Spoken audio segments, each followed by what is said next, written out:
all. Make sure I'm recording everything right. Make sure my mic is unmuted. Make sure I'm unmuted. Make sure everybody can hear me. All right, everybody, if you can hear me, let me get a thumbs up, ladies and gentlemen. If you can hear me, I'm gonna make sure my sound is where it's supposed to be. If you guys can hear me, give me a thumbs up. We good? Give me a fist, a thumbs up. We good to go? There it is. All right. Just making sure everything is good. Doing the late night check-in. I am your host. I am Tariq. I am Tariq Nasheed, for those who don't know. And I would like to grace you with the spirit of Mojara, some FBA energy, and the spirit of empowerment. And we're going to get some calls shortly while we're waiting on everybody to pile in the room. And can everybody give this link a retweet? You guys give it a retweet and let everybody know that we are here and we are in the building, ladies and gentlemen. Now, before we get started, gotta talk about something real quick. Out in California, did y'all see the video I posted on my social media? The officials in California, in San Francisco in particular, gave a formal apology for slavery and mistreatment to Black Americans. Now, well, they still ain't talking about the money. We're waiting on the money talk. All right, the apology, that's cool. They gave an apology talking about the detrimental harm of certain racist practices to Black Americans and their descendants. So okay, so they gave a formal apology, and I posted that. A lot of the alt-lice were in the comment section, really upset, talking about, oh my God, what is this? California wasn't a slave state. Why is California talking about this? And I'm going to have to reiterate, I've said this many times. There was slavery in California. California absolutely had slavery. California also benefited from the slavery of the rest of the United States. The reason why the United States was able to make land acquisitions the way it did and expand was because of the wealth generated from slavery. So that brings it into the fold right there. Also, the direct slavery that was going on in California. You had some of the gold miners, they were bringing enslaved people to do the gold mining and panhandling for them.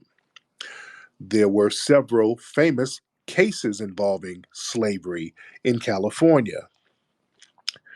Most notably, the Biddy Mason case. She was trying to get her freedom out here in California. So slavery absolutely existed out here. San Bernardino was a slave colony. It was informal, even though California on paper wasn't a slave state. Slavery was still allowed informally, and they just turned a blind eye to it and made it illegal for a Black person to testify against a white person. So that was the trick right there. So they say, yeah, we're not a slave state, but if you're enslaved and you're Black, you can't testify against the white person. So what are we gonna do? That was the little trick bag con game they thought they were gonna pull. You see. But slavery was alive and well out here in California. And all of the people talking about, oh God, where's the money coming from? The money's gonna come from the same place they're giving these illegal immigrants, the same pool of money that they're giving to the Ukrainians, the same pool of money they're giving to some of the red Native American tribes. There, the money is there. And we are going to ride that reparations wave until we get what we are supposed to get. We're not letting people intimidate us away from talking about our reparations claim. Oh, we got Nathaniel up here early. Speaking of the alt-right, boy, he's up here early. Nathaniel has something to say. Let me get Nathaniel up here. Nathaniel got up here early. He put the jar of mayonnaise down and said, hey, this is it. I got to talk. Nathaniel, I see, does this have you triggered so far, sir? What's up, Nathaniel? Hey Tariq, how are you today? I'm good, Nathaniel. So did this touch a nerve with you, sir? Oh yeah, reparations is not feasible at all economically. I mean, you talk about the Ukrainians; they've received 100 billion. That's 40 times less than what your 40 trillion claim is. It's 20, 400. 20 trillion, 20 trillion. Yeah, that's not feasible at all. I mean, we saw inflation these last 3 years. Could you imagine if you guys received your reparations? It would destroy our country's economy. How so? Did you not see how prices went up almost 200% in some areas? Well, sir, the thing is that money that was sent to the Ukraine, that doesn't circulate in our economy. So yeah, that's the problem. That's the money that doesn't recirculate. Reparations money given to Foundation of Black Americans, that is going to stimulate the economy because we're going to bounce that money in our internal economy. That's going to be phenomenal for the economy. You're not It giving it to a would be the foreign nation. opposite. The reason we have inflation is because there's too many dollars floating around. So at least with the Ukrainian money, which I don't support at all, at least that's being sent abroad, which doesn't circulate as quickly back into the American economy. That's Could not you a good imagine how thing. That's much not a good thing. That's not a good thing. No, no, no, no. We're not talking about printing new money. We're talking about money that's already here, sir. What are you talking about? Bouncing. there's no 20 trillion here for you guys to get? Where is Yes, that going to yes, it come from? It's is. going to have to be printed. Yes, no, no, no, From no, no, where? no. No, the government has it. Some of that money from the Ukraine. Let's start off with a few of them billions, right? We could start off with a few billion and You work our way up to the 20 trillion, you right? just said you went 20 trillion. Do you know how far away 20 trillion is from Let's 100 billion? start with the 30 billion. Let's start there. We can do increments. It don't have to be at once. We can do increments. We can start with the 30 You billion. already receive more than that in welfare every No, year. no, no, no, no, no, because your community gets most of the welfare. So we're owed double. Your community gets welfare, and you had all the benefits and privileges. You weren't denied anything based on race. Why are any people in your community on welfare? Well, logistically, do you know how per capita works? No, don't start that per Logistically capita. speaking, Don't start. No, no, no, because raw numbers show that your community are the majority of the people on welfare. Why are any of your people on welfare? Tariq, if you have 100 apples and 30 of them are rotten, versus if you have 4 apples and 3 of them are rotten, well, which pal are you more scared of? The one where 75% is rotten or the former pal? Okay, if you had 10 apples that were hung and lynched and Jim Crowed, and then you had 90 apples that were given all types of privileges and benefits, then why are the 90 apples on welfare that were given benefits and privileges? Why are any of them on welfare? Because there's no oranges. But I don't see what that has to No, do with no, no, the no, fact that no, reparations doesn't. black, no, no, no, no, no, because you mentioned welfare, and the majority of welfare people in your community, black people are, of course. I'm surprised most of us are not on welfare, which most of us are not. It's understandable that black people will be on welfare because we've been denied resources repeatedly. Your community has not. You've been given a green light for everything. You've had a Jim Crow policy called white supremacy that gave you privileges and benefits. So why are any of you on welfare? Well, maybe I should have used watermelons instead for you to understand the analogy with per capita. But the reason why Per we have capita white don't mean people on anything. I'm welfare. talking about the millions of people in your community on welfare. What does that say about your community? But the difference is that we're funding our own people. Without us, you guys wouldn't have any welfare at all. Have you not seen the stat where we contribute about $750,000 per lifetime to our total budget? But you guys take, I think, what, $200,000 in net negative? That's You're just making up stuff right now. That don't even make sense No, what no, you said.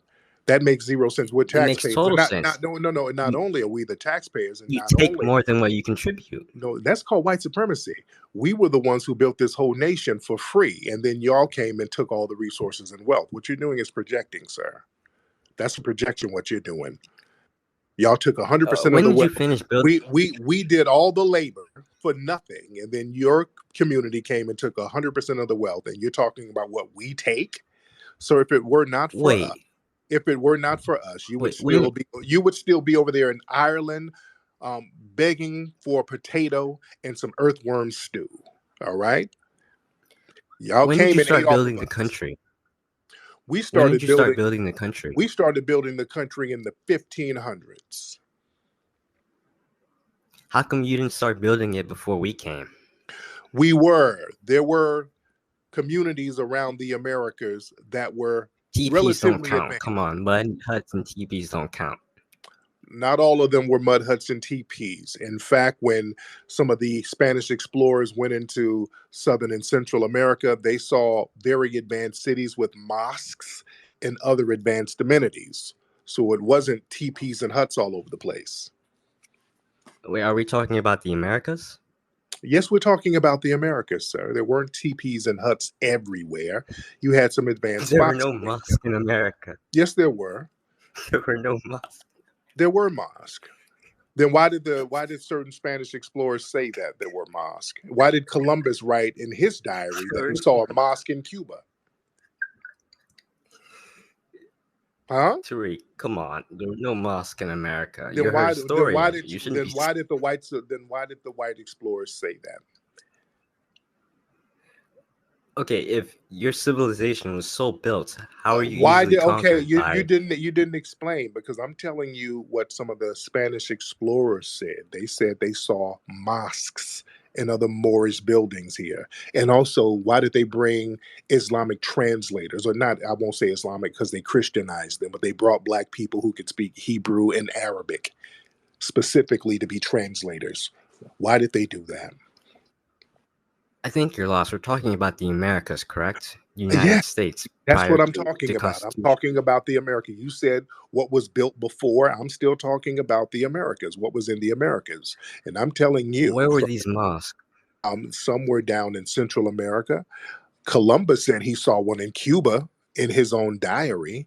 They brought people like Estevanico, who's a black Moor who could speak Arabic.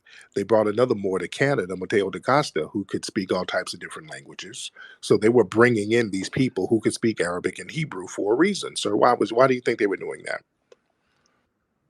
Are you sure you're not confusing like domes of landfill with the little mosque things? Because there were no mosques in the Americas. That's just made up. Well, why did your European brethren make that up? Because I'm getting from what they were saying. Why did they make that up? I don't know where you see this. I mean, where do I look up to see about these mythical mosques Look in up the Columbus. Americas? Look up Columbus's diary. All right. Look up Columbus's diary. He talks about seeing a mosque structure in Cuba when they landed in Cuba. So do you not believe that there If were? these mosques, well, Go where are they ahead, now? Where are they sir. now? Why don't they exist today? Sir, this is like hundreds and centuries years later. So a lot of Do you those, not see the Colosseum? That survived thousands of years. well, ain't nobody going up there to try to rebuild nothing up there. They just left the ruins up there, and they never really rebuilt Rome into some big extravaganza like that. The only thing popping in Rome is the tourism. People come to see the rubble. So that's not a flex, sir. That means that they never got their Tariq, shit. you're a well-traveled man.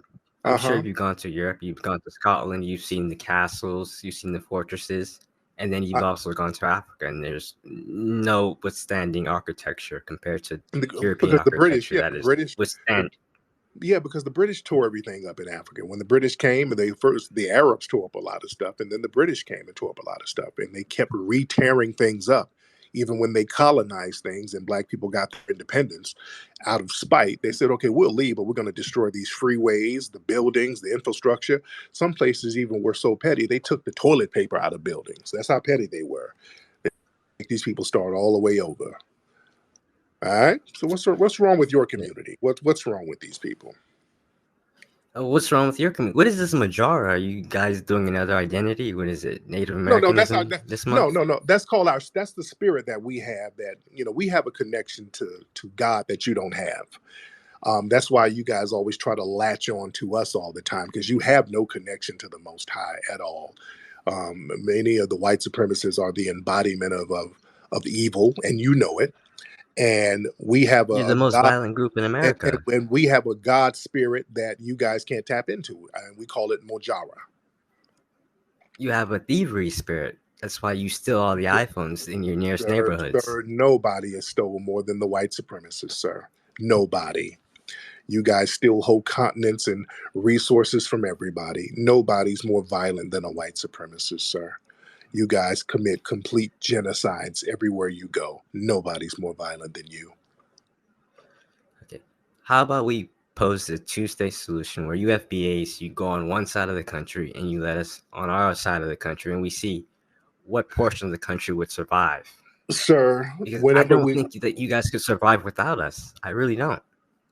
sir, if that were the case, you guys wouldn't be so hell bent on destroying anything we do independently. The minute we do something independent, you guys come along and destroy it out of fear.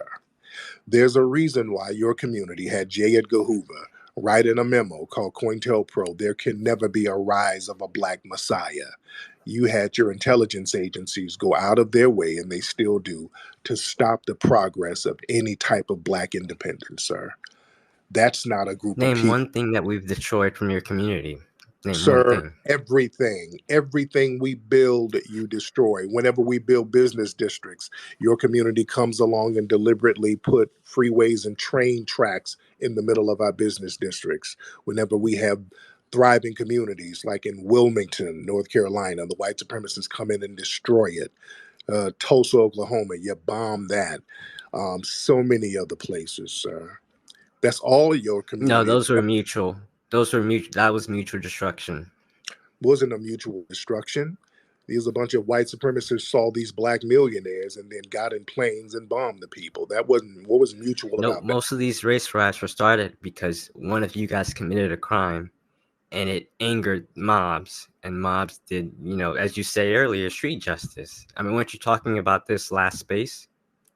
Well, your community will falsely accuse a black person of something and use that as an excuse Oh, to target then all do. the black people. So, but you get mad when people look at white supremacists the same. You try to lone wolf your way out of everything, but yet you treat black people as a collective based on the actions of one person, which is what white supremacy is about.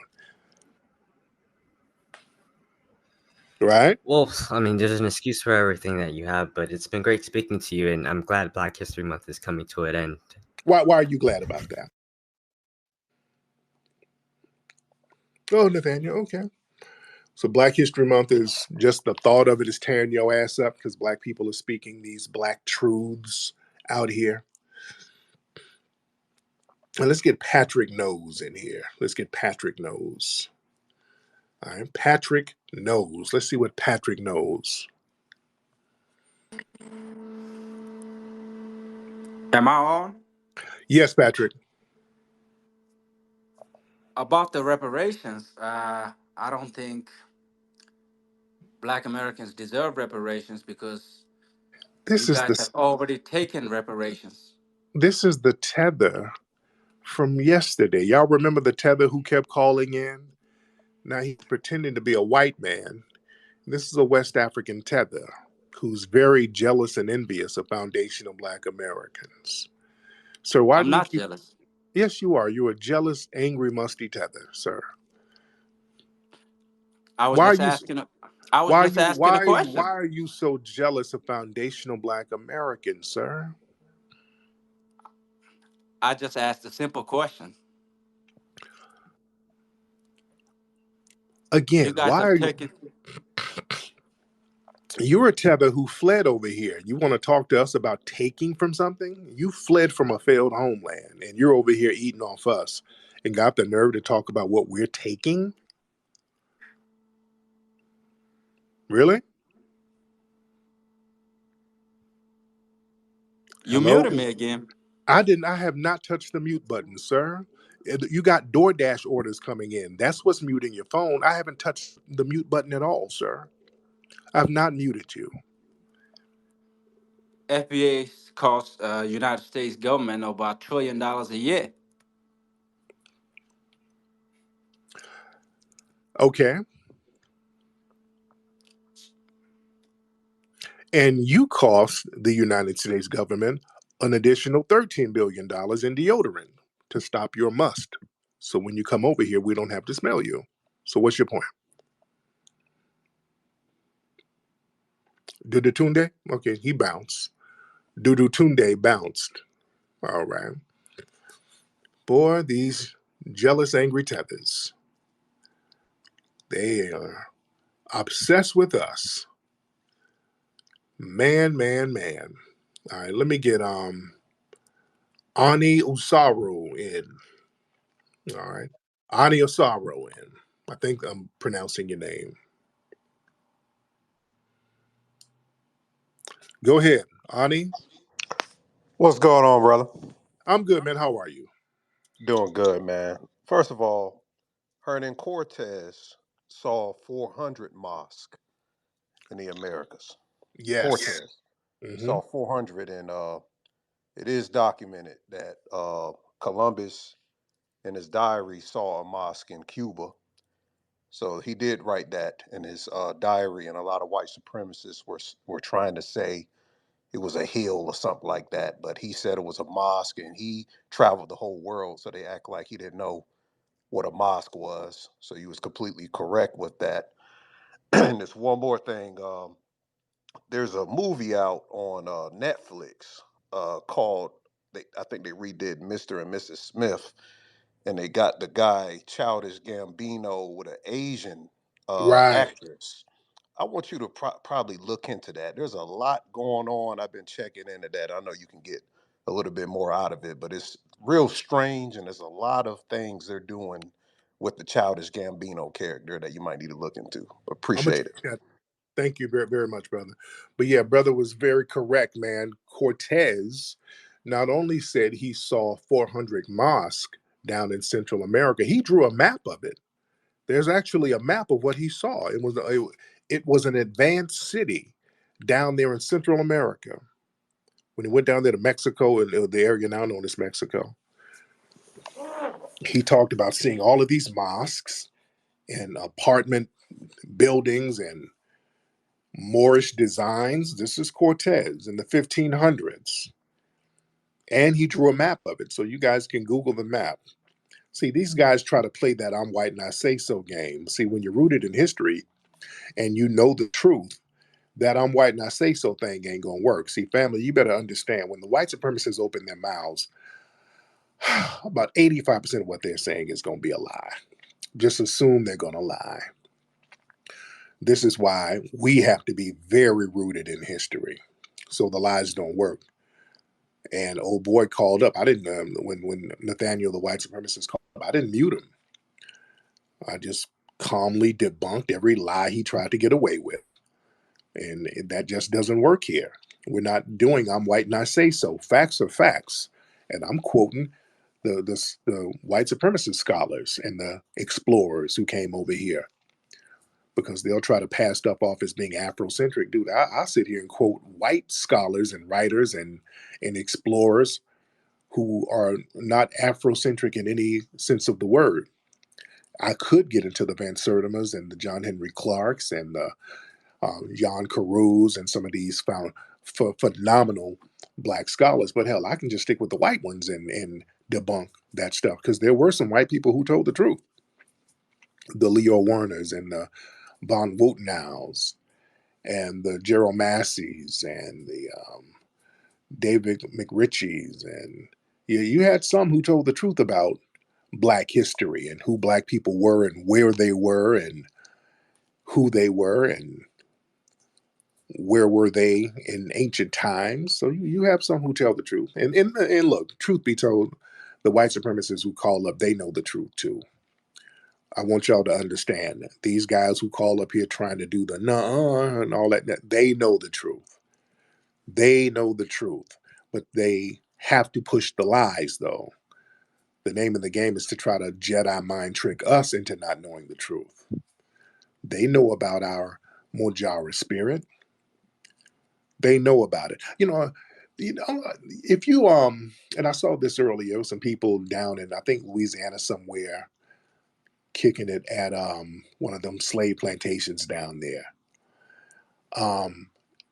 Down in these slave plantations all over the South, y'all notice a lot of white people like going there, getting married. They like to have family ceremonies there. When we were filming one of my movies, I think it was probably Buck Breaking. And by the way, you can watch Buck Breaking on Amazon.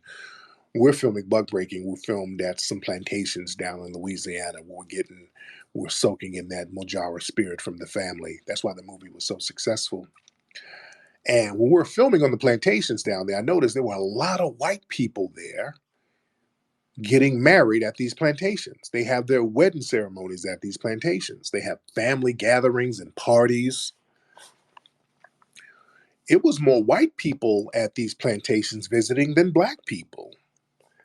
They stay on those plantations trying to soak in that godlike Mojara energy. They know what it is. You understand what I'm saying?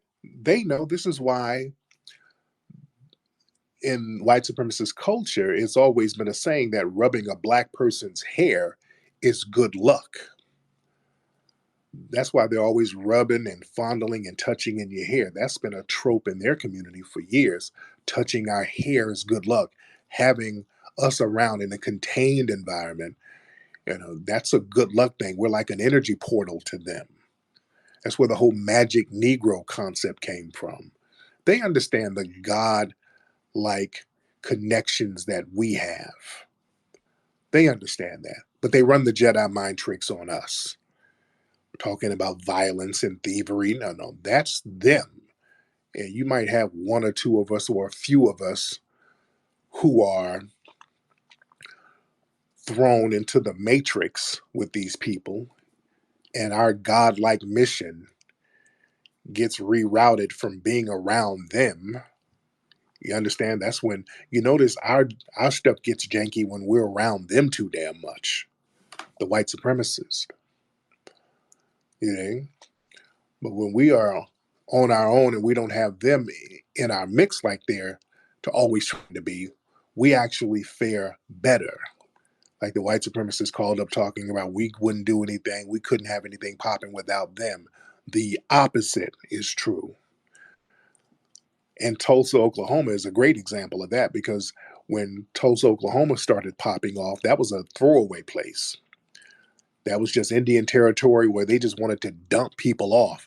They wanted to dump off a lot of black people who were unworthy of being enslaved because they threw the black Seminoles out there because they didn't want them turning up on the plantations. And, they sent a lot of the native tribes out there to just kind of dump them out there. And Oklahoma was basically an outlaw state. It's a place where a lot of outlaws would go. That's why you had people like Bass Reeves, who's a foundational black American who was enslaved. He beat up his slave owner and then got his freedom and went to Oklahoma because they knew not to go out there and try to get him because black folks turned up out there. But out there in Oklahoma, that was kind of a place where they just kind of left black folks alone for a long time, just throw them out there in Indian territory and just forget about them. And they did that with the black people of Oklahoma and Tulsa.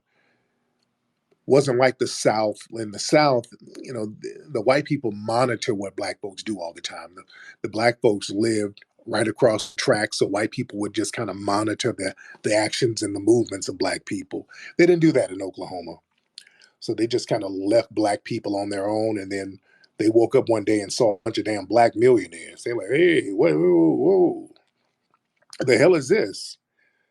What are all these Negroes with these nice cars and horses and carriages and living in mansions? What is this?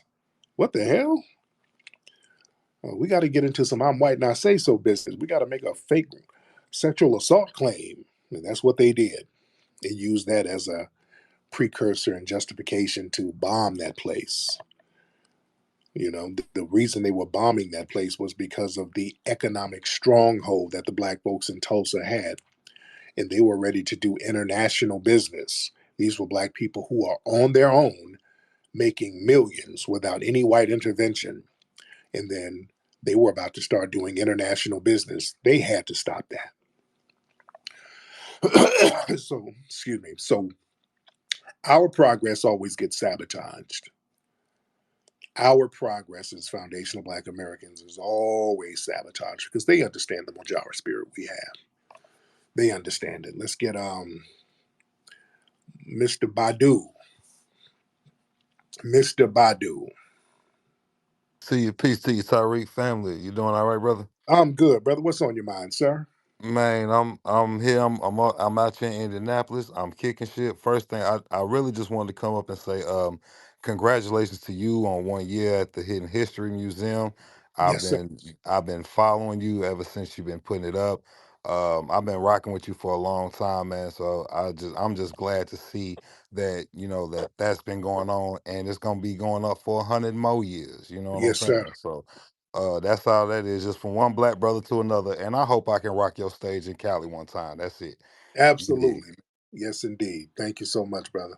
Yeah, y'all got to come out and visit the Hidden History Museum. Y'all really got to come out and visit, man, if y'all have not, especially when we have events, man. We be turning up in there. We have a great time. It's fun. The Hidden History Museum is a fun spot. People love it. The energy is good, real good energy. You're being around progressive minded people.